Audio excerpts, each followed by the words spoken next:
오늘 로마서 14장입니다. 13장 복습해 보면은 위에 있는 권세에 어떻게 하라고요? 복종하라. 모든 권세는 누구에게로부터 왔기 때문에? 하나님께로부터 왔기 때문에. 더 중요한 것은 네가 권세자의 주체라는 거예요. 너에게 하나님이 권세 주실 거라는 거예요. 결국에는 네가 그 자리에 설 것이기 때문에 이 질서를 잘 유지하면 때가 되면 누구 것이 된다고요? 네 것 된다는 거예요. 사실 기독교는 핍박과 환난 속에 많은 박해를 받았습니다. 그런데 복음이 들어갈 때 복음에 반응하는 대다수의 사람들은 사실은 기득권에 들지 못한 사람들이었어요. 그럼에도 불구하고 한 세기가 지나가고 두 세기가 지나가면 역사가 바뀌어서 어떤 일이 벌어져요? 예수 믿는 사람들이 사회의 지도층이 되어져요. 그래서 질서를 무너뜨리지 아니하고 사회를 개혁함으로 말미암아 사회의 주체가 되어져서 사회를 이끌게 되어지죠. 그래서 그때를 준비하게 하시기 위해서 주님은 말씀하시는 거예요. 하늘로부터 온 권세에 대해서 복종하는 것을 지금부터 배워야 하지만 하나님이 너에게 권세를 주셨을 때에 잘 감당할 수 있다는 겁니다. 그걸 모르는 세상 사람들은 어떻게 해요? 계속 욕만 합니다. 권력을 가진 사람은 비난합니다. 하나님께서 나를 그 자리에 세우실 줄 모르기 때문인 거죠. 그러다 권력을 흔들어서 그 자리에 앉게 되면 어떻게 해요? 똑같은 짓을 합니다. 더 못된 짓을 합니다.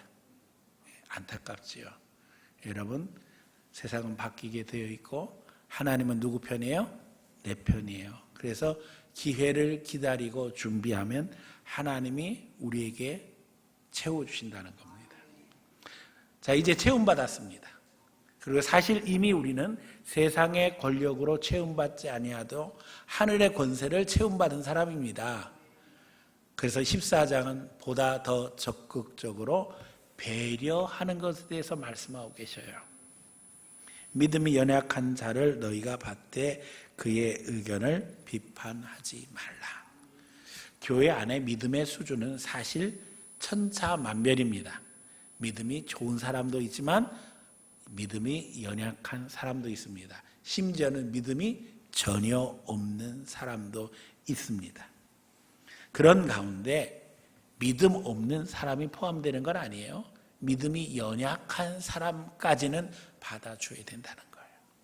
믿음 없는 사람의 말에 휘둘려서는 안 됩니다. 그러나 믿음이 연약한 사람이 있어서 쉽게 얘기하면 믿음이 들어왔다 나갔다 하면서 어떤 때는 믿음 있는 말을 하지만 어떨 때는 믿음 없는 말을 할 때도 있어요. 그럼 우리는 분별하게 됩니다. 아, 저 사람은 아직 믿음이 연약하구나. 믿음이 없는 거는 아닌데 뭐라고요? 연약하구나. 그러면 우리는 그들을 향해서 어떻게 해야 되는가? 수용해 주어야 한다는 거예요. 왜냐하면 결국에는 그들도 믿음이 자라날 것이기 때문입니다. 그의 의견을 비판하지 말라. 왜요? 어린아이가 넘어져야지만 서는 것을 배우는 거예요. 그렇기 때문에 넘어질 때 못한다고 꾸짖으면 그 아이가 일어설 기회를 얻지 못하잖아요. 걸어다닐 기회를 얻지 못하잖아요. 그러니까 잘 못해도 그냥 하게 놔두라는 거예요. 오늘 교회가 이것을 실천하는 것은 쉽지 않습니다. 왜냐하면 자칫 잘못하면 믿음 없는 사람이 판을 친다니까요. 그래서 잘 분별해야 돼요. 믿음 없는 사람이 아니라 믿음이 연약한 사람을 수용하라는 거예요. 그의 의견을 비판하지 말고 잘 들어주라는 겁니다. 그런데 우리는 그게 쉽지가 않은 거예요. 왜요?